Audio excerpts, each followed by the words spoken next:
Selamat pagi anak kelas 6, bagaimana kabar kalian? Mudah-mudahan kita semua dalam keadaan sehat. Hari ini Ibu akan masuk kepada pembelajaran IPS tema 8 subtema 2, yaitu mengidentifikasi karakteristik geografis dan kehidupan sosial budaya, ekonomi, politik di wilayah ASEAN. Saksikan video singkat berikut ini. Nah, kita masuk kerjasama ASEAN. Menjelang abad ke-21, ASEAN menyepakati pengembangan kawasan Asia Tenggara yang terbuka, damai, stabil, sejahtera, dan saling peduli. Untuk mencapai tujuan tersebut, dibentuk kerjasama di berbagai bidang. Yang pertama ada bidang sosial dan budaya. Kerjasama ini meliputi bidang sosial, budaya, kepemudaan, dan olahraga. Berikut ini adalah contoh kegiatan ASEAN di bidang sosial budaya. Yang pertama, yaitu kerjasama kegiatan penanggulangan bencana dan penanganan darurat. Kemudian, dengan kegiatan Forum Kepemimpinan Pemuda ASEAN.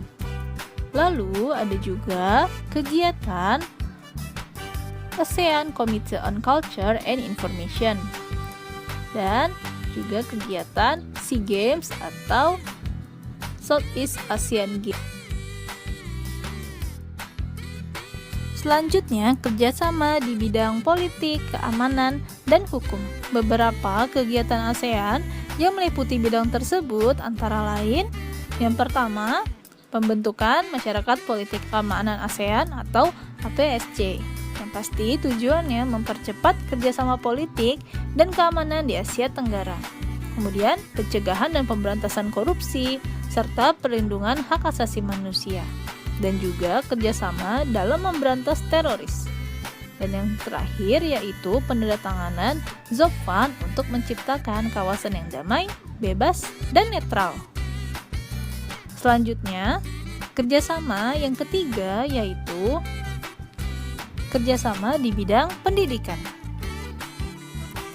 Prioritas kerjasama bidang pendidikan antara negara ASEAN antara lain: yang pertama, mempromosikan kepedulian atas ASEAN pada warga negara di ASEAN, terutama kepada para pemuda. Yang kedua, membangun sumber daya manusia ASEAN di bidang pendidikan. Dan yang ketiga, menguatkan kerjasama antar universitas di negara ASEAN. Dan terakhir, memperkuat identitas ASEAN melalui pendidikan. Kerjasama bidang ekonomi merupakan agenda utama dalam kerjasama negara ASEAN. Salah satu bentuk kerjasamanya adalah pembentukan Masyarakat Ekonomi ASEAN atau kita kenal dengan istilah MEA. Tujuan dari MEA adalah menciptakan pasar tunggal dan basis produksi yang ditandai aliran barang, jasa, investasi, tenaga kerja terampil, dan barang modal secara lebih bebas.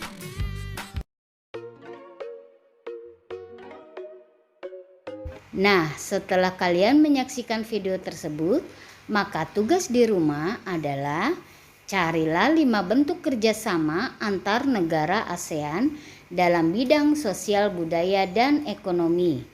Jangan lupa dikumpulkan ke wali kelas kalian masing-masing. Terima kasih.